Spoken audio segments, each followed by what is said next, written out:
speaker is Eddie Andrews. He's candidate for Iowa House District 39. Please give him a warm welcome.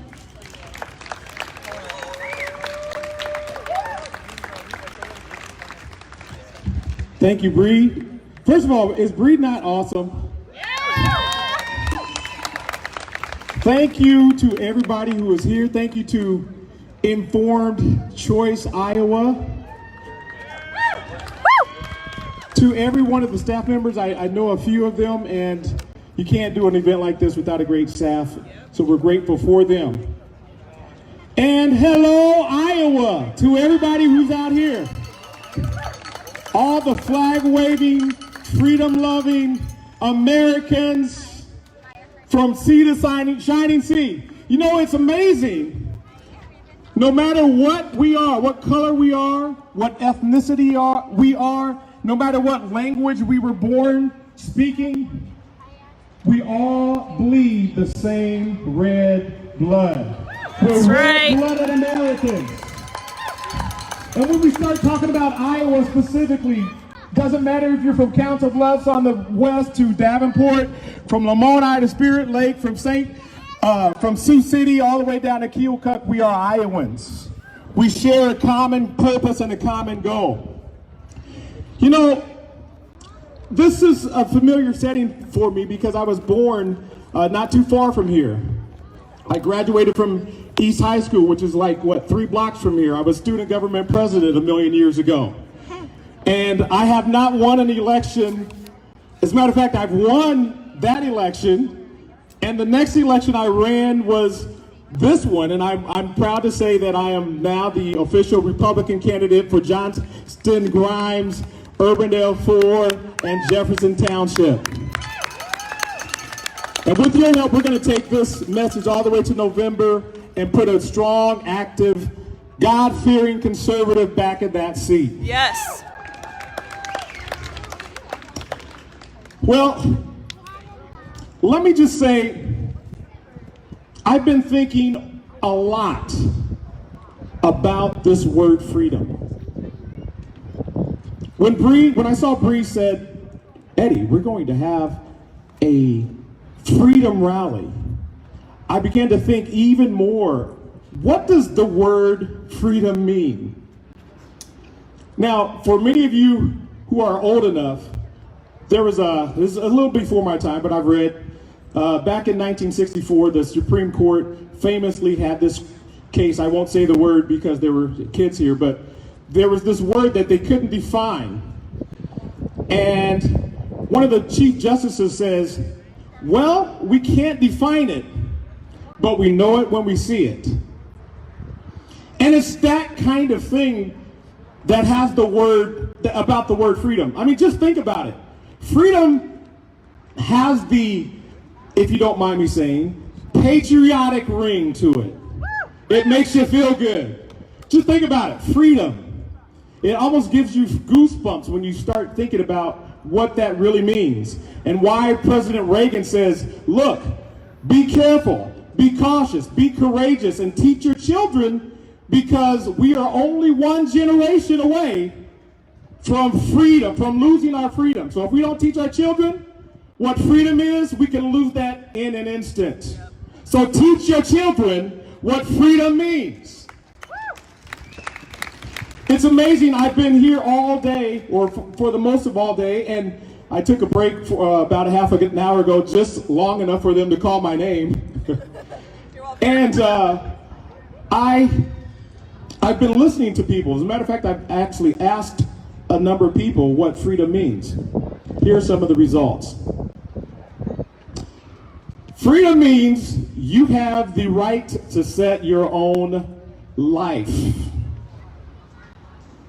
This one says, my agenda and nobody else's. I like that one.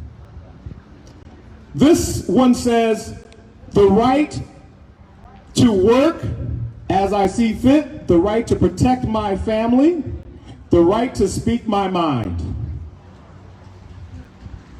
This one I really like. It just says, set the level playing field and get off my back.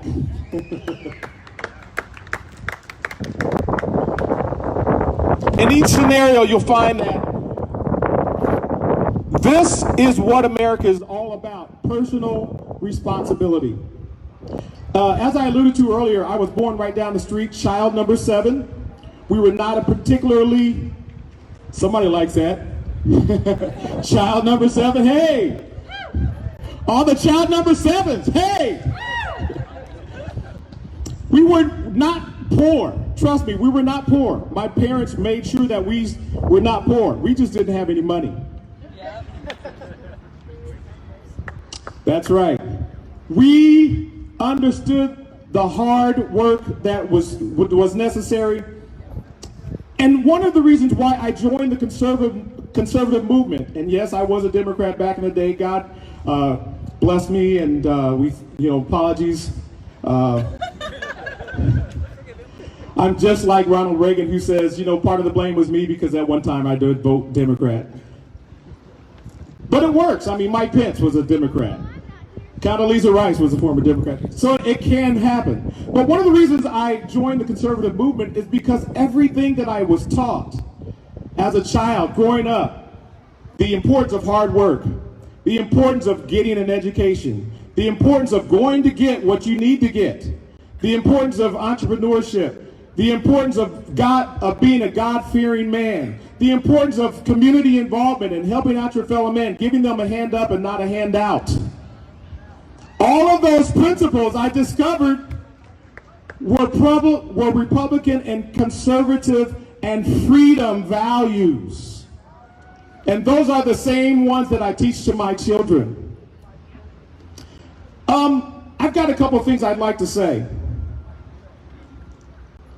The first is, do apologize here, we've got some very interesting lighting here. I was speaking with a person, I would just call her Wanda. Wanda is not her name, but she prefers probably, I'm assuming, not to call her name. Wanda is a person who does not share my political belief. We're good friends. And when we start talking about politics, we just agree to disagree. Do we know people like that? And so every time we start talking about politics, it's like, you know what our agreement is? We don't talk politics here. And so I was kind of surprised when Wanda came up to me the other day and says, Eddie, I'm just curious. There seems to be just a difference between like the liberals and conservatives, and why, like what's this take on why do all the conservatives want to open up and why do all the liberals want to stay home? And just what is that? Freedom! You stole my answer! It's always freedom or fear. I choose freedom. It's amazing. I actually woke up with this scripture on my mind. God has not given you a spirit of fear. And it just popped up as my scripture of the day. God has not given us the spirit of fear. And you know what? Sometimes we forget it really boils down to freedom or fear. Why do we believe that government knows better than everybody sitting here?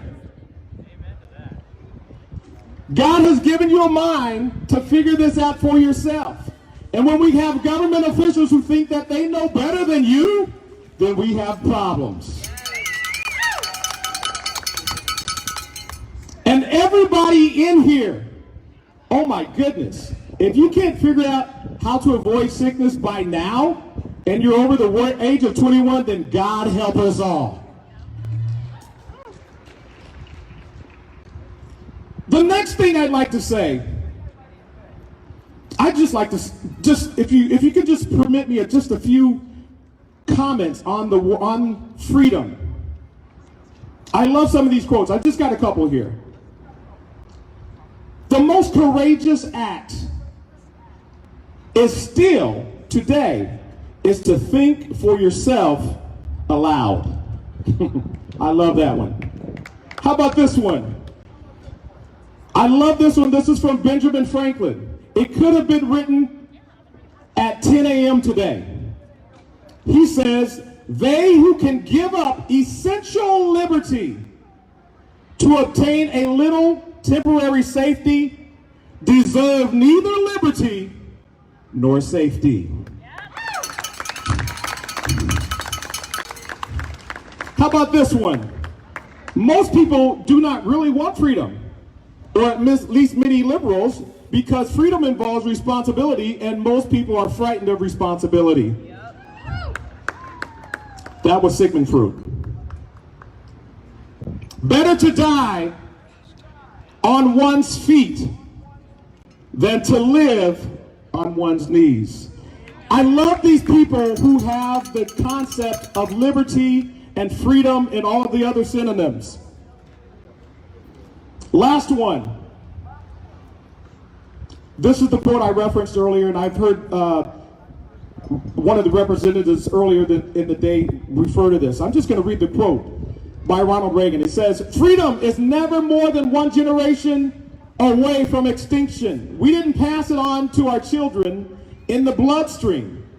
It must be fought for, protected, and handed on for them to do the same, or one day we will spend our sunset years telling our children and our children's children what it was once like in the United States where men were free." Ladies and gentlemen, I urge you to value your freedom, fight for your freedom, and when November comes and when any vote comes, make sure that you're voting for the person who values freedom.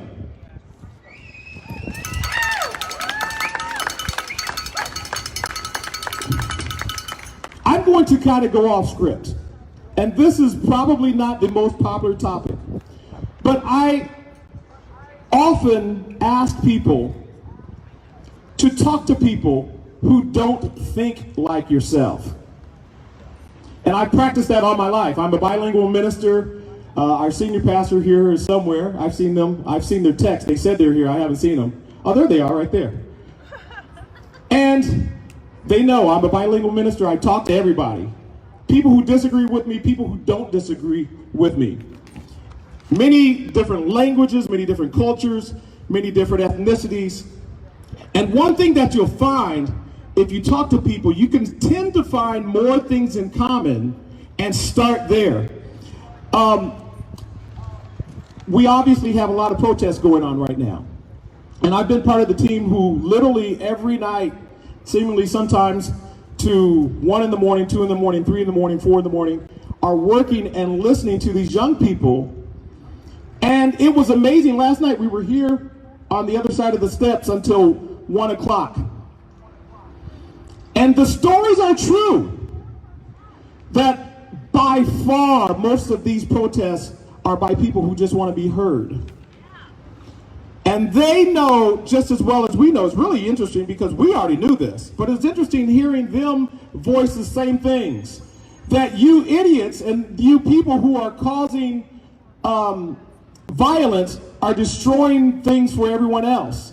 And the thing is, when you listen to people, you will find that we have many things in common with them, that we can bring them and make them to understand the same principles of freedom that we have, and why freedom is important, and why liberty is important, and why we have the value of protest without violence.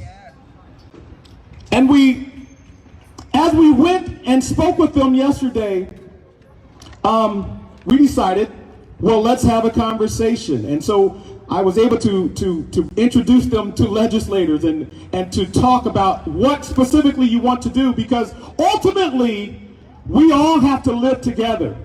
And whether it's the most liberal person on your block, why not talk to them and converse with them and help them understand the values, why you value the principles of liberty, the principles of freedom, the principles that this country was founded upon, that all men are created equal, that God has given us the rights, and we value life, liberty, and the pursuit of happiness. Just a thought. Lastly, but not least, I would just like to encourage everyone, when they go sometime during this week, talk to your children about the Constitution. Is that a nice concept? Yes. Talk to them about why people are running to America and not why people are running from America. It's amazing how people will come to America and then be influenced by the same principles that they just left. And so it's important and incumbent upon all of us, even if we see people who we disagree, let's just have a conversation. How about that? Can we do that? Let's have a conversation. It's been amazing to me because I spoke with, over the last 4 weeks, the 4 days, I've spoken to 4 Democrats who were Democrats for life, and we had a conversation over 30 minutes. 2 of those people are voting for me and 2 are considering. You know what I mean? Because you have to, if they live by what the media says, they will never vote for you. And so it's incumbent upon all of us to put people in office who value freedom, who value liberty, who understand that we are all one people who bleed the same red blood. That's all I got for you people. Be free, love God, and love people.